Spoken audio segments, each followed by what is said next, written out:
Block 45, you know, they've started to automate a whole bunch of stuff. The new autopilot.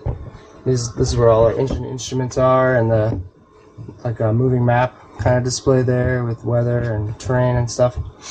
And then like new autopilot panels. And then, you know, underneath the hood you have a lot of stuff like SATCOM radios, like data link and all that kind of cool stuff in the background. No, that's awesome. It definitely is, yeah. I mean, you can see how it's looks old school. Definitely old school. Yeah, yeah. Which one is this? This is a 58 model, so it's an old airplane. That's awesome that it's still used and yeah. This any job. An operational plane, flying around the world. We deploy them, you know, and it's got special stuff like, you know, encrypted radios and things like that we can use. But it's like an interesting old and young kind of modern meets old. No, it's cool. Yeah, I first went to school to be an airplane mechanic before I joined, and then I got a job in Hawaii working on an old little Cessna, and it was fun to kind of start it up. Yeah. Blow out. I had to rinse out the engines because it flew around Hawaii and salt water and stuff like that. It's corrosive, I'm sure. Oh, sure. A lot of same type of situations here. Same thing, yeah. If you're short, your view's not going to be very good. Yeah, this seat goes up and down, actually. So you can see how high mine is. Some are better than others. Yeah, some are better than others. Yeah. No, that's cool. I'm going to stick this out.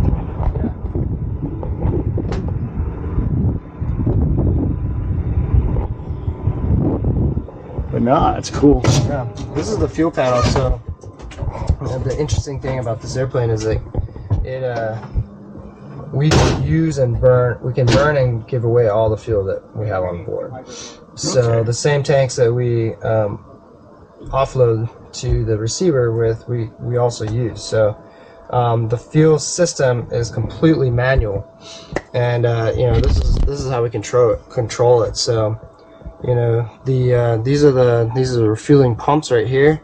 So with the receiver in the back, and the boom will give us, you know, if we have good contact, then this light will come on, boom engaged. It means that the receiver is connected and those guys are happy back there, and we can start pumping. And then the size of the aircraft depends on how many pumps we can do.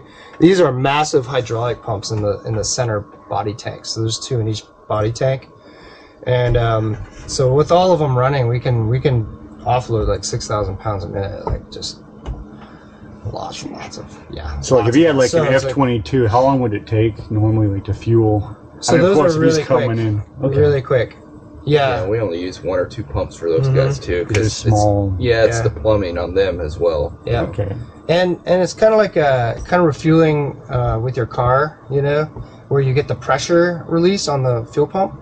That happens if you have too much pressure. So the systems are designed so that if you have too much pressure, it'll disengage. Okay. Yeah. So it's a safety thing, you know, but it works the same way as like the flow on your car when you're filling up your car and it clicks off, you know, when it's full. That's good. It basically does kind of the same thing, pressure disconnect. So so, you know, we'll use these pumps, and then usually whoever's flying the air refueling could be other pilot. The other guy is doing all the fuel panel management, and it's tricky because you can only offload out of this pump or this tank and this tank, but this is a tank. These are all tanks, and these are all tanks.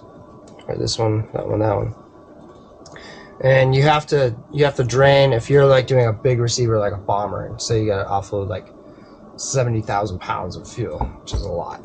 You got to do a lot of draining, and then you also manage the weight and balance of the airplane, the center of gravity, because you have a range that you can go, and if you go outside that range, then the aircraft becomes unstable. So it's, you know, this is a very critical part of learning. But yeah, and then we'll fly autopilot on or off. This particular thing. It's Block 45. Everyone hates it right now because the Block 45 system can't fly with the autopilot on during refueling because they've had some malfunctions with it. So everyone has to hand fly it all, which is tricky in itself. But I can imagine, especially considering like How much gallons does the C-135 hold?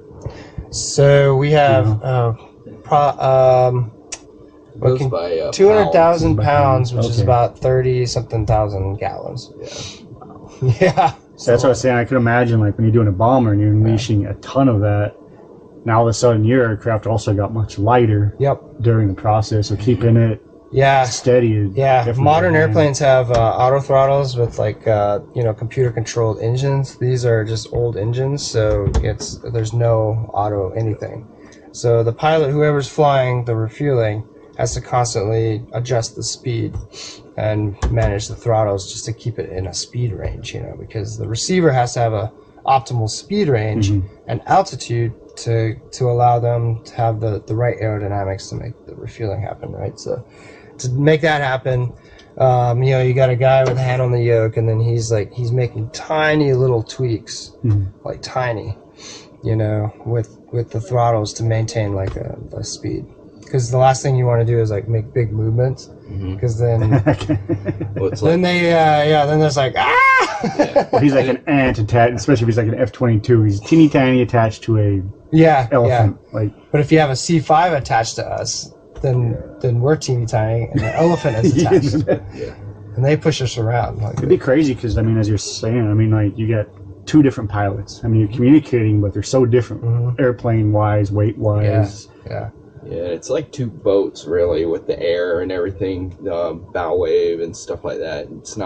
It's more like boats than it is, cars. Yeah. You can't stop and speed up like a You got car. so much working against you, too. Yeah. Just like the waves or whatever else going. I mean, if you guys hit turbulence, it hits you different than it hits them. And well, you guys are communicating back. Aerodynamically, like the turbulence actually, we're so close that the turbulence, you'll bounce together because you're like so close. But depending on how bad the turbulence is, that's when you can't go. And it's really kind of the receiver and the boom operator who make that decision. Yeah, less than the pilots up front. So we typically feel it in the back more than they do up here because it's like a whip. It moves a little up here or in the back. You just really just like when you go like whitewater rafting, the back seat gets the worst whip. Yeah. The front's exactly like nice and easy, but the back's like that's exactly it. That's so they feel it, and then the receiver feels it because they're hand flying everything, so they actually don't use autopilot ever. We like to have autopilot on because it creates a nice stable platform for them, but except for this Block 45 aircraft, both pilots are hand flying. So, you make a move up here, it affects what happens down there, and then the receiver has to like react to that. So sometimes you can get an accordion effect where you start to climb, and then he'll start to climb, and then you'll stop climbing, but he's still climbing, so he has to react to that, and you get this kind of thing going on, and it makes it really, really tricky. But like with communicating, because like of course the guy flying here needs to communicate with whoever he's fueling, but then the boom operator probably needs to also communicate. So like it's like a three-way conversation going on back there. So how we manage that is actually once the boom really, and it depends on their experience level, once the boom really kind of has visual of the other aircraft, we actually hand the radios off to them, so they're managing it back there. They're back there solo, and they're managing the closure, and then if you have fighters, they're also managing the flow of fighters. So the fighters will usually start at that wing. It's like if you have a 4-ship, you'll have 3 of them stack up on that wing over there, and then you have one of them come back here, and then they'll just flow this way. And then the boom operator manages that. So he'll clear one guy off, and then clear him to that wing over there, and then he'll clear the next guy in and refuel them. And so they'll manage it. So it gets busy back there when they have a lot of fighters, especially if you have multiple flights of fighters. So you have like maybe a 4-ship come up, and then you have like a 2-ship that wants to come up, and then they'll manage like where to hold them back, maybe a mile back, and then flow them from the left to right wing. So it's like it's fine. So it's like it gets really, really tricky. Good boom operator has good spatial orientation because they can kind of visualize where everyone is and where they're moving and kind of manage it. So Yeah, that's really cool. If we can take a walk back. Yeah, we're gonna go back there. Of course we are. Are you kidding? Yeah. Dude, come on, you come over here just to see the front. I mean, the front is awesome. So, what's this guy's job here? Yeah, so I'll just explain things as we go back. So this is actually a navigator table. It's now become the boom operator table because back in the day we had navigators, and so they would have all their charts and they'd lay it out here. And the navigators actually used to have FMSs, flight management systems, kind of like these little things here with the alphabet. They used to have them here, and they used to do that, and that was actually the boom operator seat. When he wasn't doing boom operating things, so that was him. But now that's just a spare jump seat, and this is kind of where the boom operator sits now on day to day, and then has all the mission documents here, and that's kind of like the old, because we replaced navigators with GPSs and INUs and all that, so we got some modern, like I said, we got some modern stuff under the hood. It just looks old. And then this is kind of always a crowd pleaser, that up there. So that's a sextant port. So celestial navigation, back in the day, before we had GPSs in the 50s and 60s, they would, the navigator would put a sextant up, and there's actually a hole that goes outside the airplane, and they would shoot star patterns to navigate off of as they're crossing the water. So wow, yeah, that's cool. Yeah, so we still have that sextant port here, and yeah, it's just kind of an interesting, this. Again, remember, this airplane was designed in the late 40s and 50s, and then, built in the 50s and 60s. And so underneath here there's 3 fuel tanks in the middle.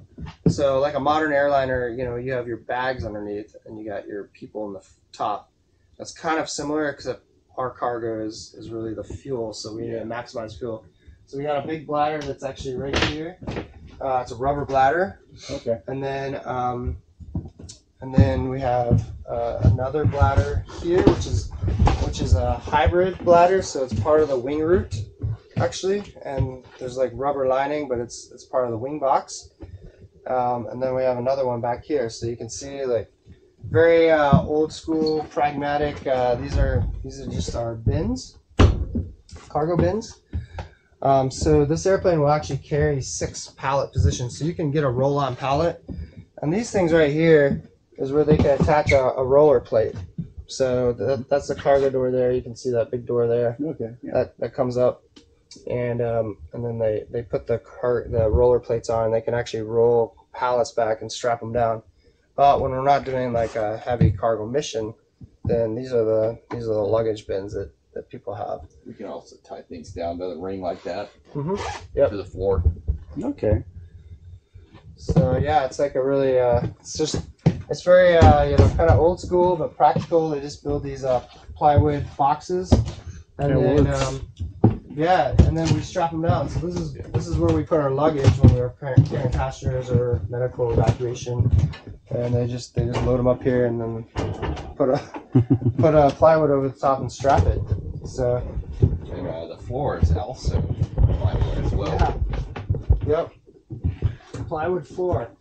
So it's actually deceivingly thin, and then all the cables and stuff are underneath here. These are the APUs, auxiliary power units, and this is how we start our engines. So these engines are actually the same engines that 737 and Airbus 320s have. It's the CFM56, and it has a pneumatic starter. So you have to have a small jet engine, which is this. It's electronically started, and then it produces a lot of like high pressure air that goes out to the engines and spins them, and that's how the starter works. And then, like I told you earlier, the part of our mission is fast response for nuclear, right? Yeah. Because the world falls apart and we got to like launch the fleet. These planes will be clocked on, which means that they're pre-flighted to the point where all our crew has to do is run up the ladder and start the engines and go. And to make that happen, we have to start 2 at a time. So that's why we have 2 APUs, because when they're doing that mission, usually on day-to-day basis, we just use 1. We start 1 engine at a time. But when we're doing fast response, then you got to have 2 APUs, and these produce a lot of air, and so we can crank 2 engines at the same time. As it goes. Back here you can see these are oxygen tanks, and then these are our crew bunks. So when we're flying long missions and we have like a relief crew, this is literally where they sleep. So let's see, how are we gonna do this?